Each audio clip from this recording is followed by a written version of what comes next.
जय हिंद दोस्तों। मैं आपके अपने YouTube चैनल कमांडो फॉरएवर में आप सभी का स्वागत करता हूं।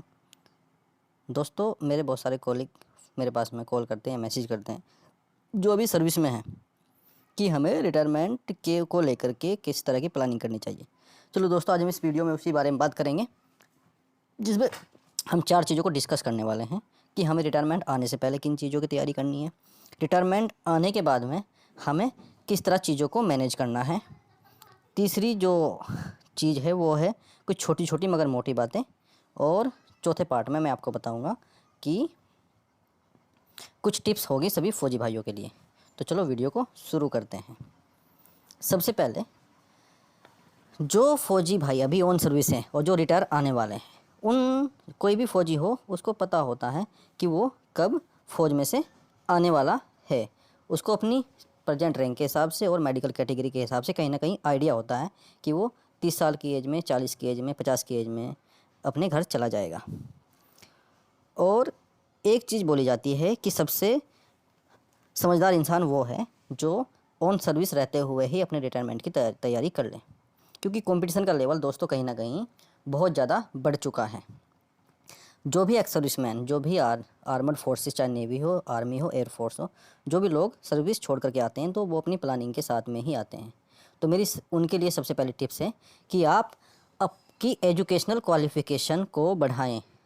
जैसे आजकल ज़्यादातर एंट्रीज +2 लेवल पे हैं आर्मी, नेवी, एयरफोर्स के अंदर।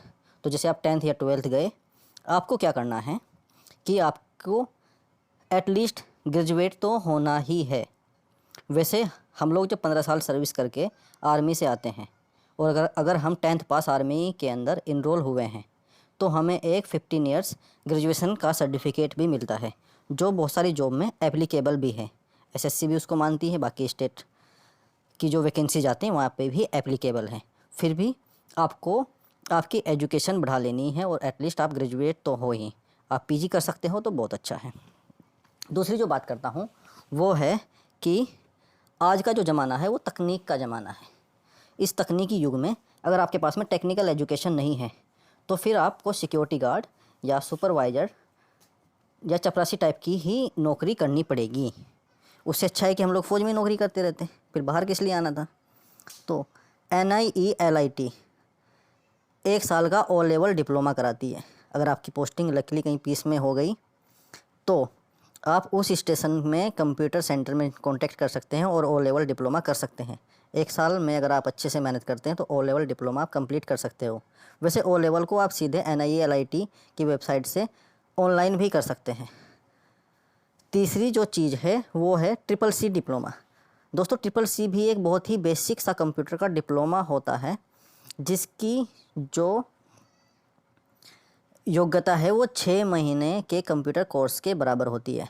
CCC के लिए CCC करना बहुत ही आसान है। उसके लिए आपको सिंपली NIELIT की वेबसाइट पे जा कर के और 590 इसकी फ़ी है, उसको पे करना होता है। मान लो कि अगर आपने जनवरी महीने में अप्लाई किया CCC डिप्लोमे के लिए, तो आपका मार्च फर्स्ट वीक में एग्ज़ाम हो जाएगा और अप्रैल फर्स्ट वीक में आपका CCC का सर्टिफिकेट आ जाएगा।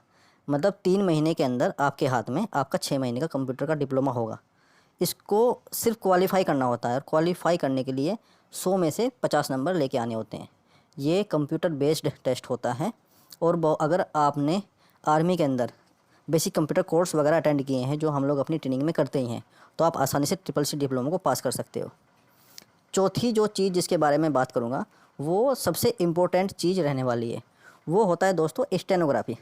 आप बहुत सारे लोगों ने स्टेनोग्राफी के बारे में सुना होगा, कुछ लोगों ने नहीं सुना होगा। स्टेनोग्राफी को हम लोग शॉर्ट हैंड में हम लोग शॉर्ट में शॉर्ट हैंड भी बोलते हैं। दोस्तों, बाहर आने के बाद में, फ़ौज से आने के बाद में, इस चीज़ को मैंने ऑब्जर्व किया कि हमारी एक्स सर्विसमैन की बहुत सारी जो वैकेंसीज़ हैं स्टेनोग्राफ़र की, वो फिल नहीं हो पाती है, क्योंकि ज़्यादा लोगों को स्टेनो नहीं आती है।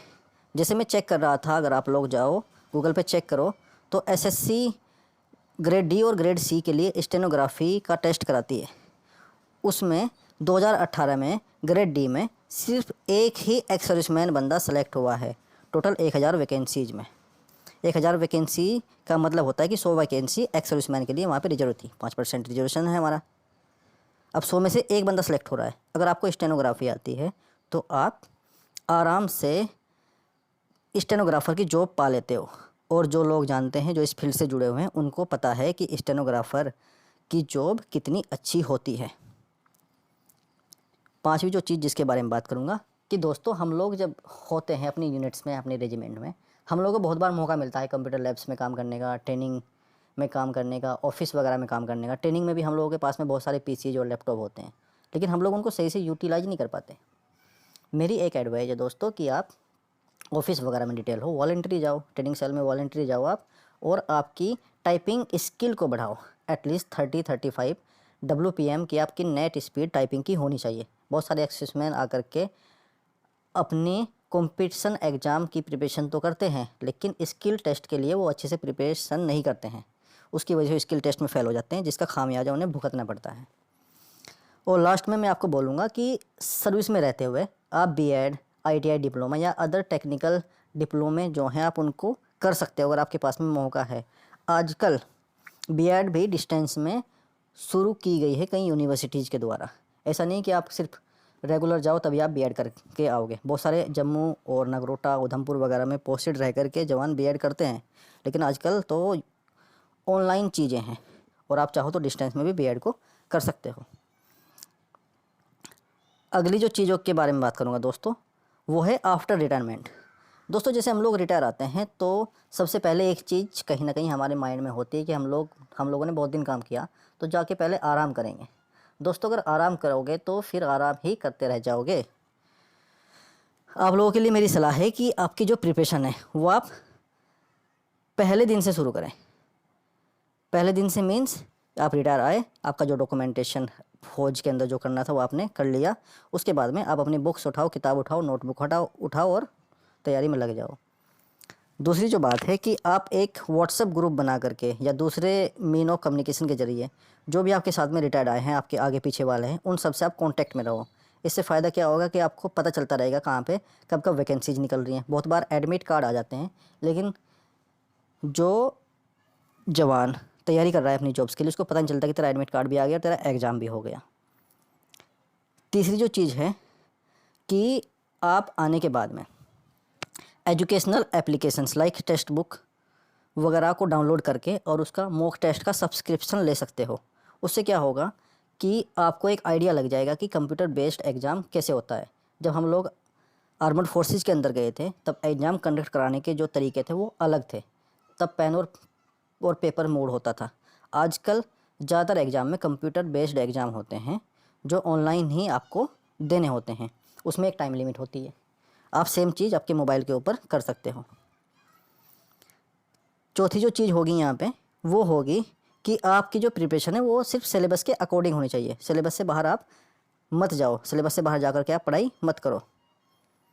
आपने एक एग्ज़ाम को चूज किया, जैसे मैं बात करता हूँ सीजीएल को चूज किया। सीजीएल में 100 क्वेश्चन आते हैं, 25 इंग्लिश से आते हैं, 25 general knowledge and current affairs जिसको हम जीएस वाला पार्ट बोलते हैं, 25 क्वेश्चन जाते हैं न्यूमेरिकल एबिलिटी और 25 आते हैं रीजनिंग एबिलिटी। उसमें फिर डिटेल्स में उसकी नोटिफिकेशन में सिलेबस दे के रखते हैं कि ये सिलेबस है। आप सिलेबस के अकॉर्डिंग तैयारी करो और पक्का अगर आप मेहनत करोगे तो आपका सिलेक्शन पक्का होगा। पांचवी जो चीज़ है, आपकी जो टेक्निकल स्किल जो मैंने पहले बात की है वीडियो में, चाहे वो टाइपिंग की हो, चाहे स्टेनोग्राफी की हो या कंप्यूटर लर्निंग की हो, आप उनके ऊपर कंटिन्यू काम करते रहे और आपकी टेक्निकल स्किल को बढ़ाते रहे। अगली जो बात करूँगा वो दोस्तों कि आपका जो प्लान बनाओ, आने के बाद में आप प्लान बनाओ और आपके जो प्लान है जब तक आप उनको अचीव नहीं कर लेते आप किसी के साथ में शेयर मत करो। क्योंकि हम लोग फ़ौज में अलग माहौल में रहे हैं, लेकिन बाहर अगर आप आओगे तो ज़्यादातर लोग पहले आपका मजाक बनाएंगे कि देखो भाई फ़ौजी आ गया घर। दूसरी जो चीज़ है वो आपकी जो न्यूमेरिकल और रीजनिंग के जो क्वेश्चन हैं आप उनको स्पीड के साथ अटेंड करो। अगर आपकी स्पीड होगी तो आप कंपटीशन में होंगे, अगर आपकी स्पीड नहीं होगी तो आप कंपटीशन से आउट हो जाओगे। लाइफ को लेकर के बहुत ही ऑप्टिमिस्टिक रहो। बहुत सारे लोग फ़ौज में रहते हुए डिसीजन नहीं ले पाते कि उनको घर जाना है या नहीं जाना है, घर जाना है या नहीं जाना है, वो कश्मकश में रहते हैं। अरे उनको कोई समझाओ कि बाहर जो लोग रह रहे हैं, जो फ़ौज में नौकरी नहीं कर रहे हैं, वो भी सर्वाइव कर रहे हैं। आप भी बाहर जाके सर्वाइव कर लोगे, बहुत होगी फ़ौज की नौकरी।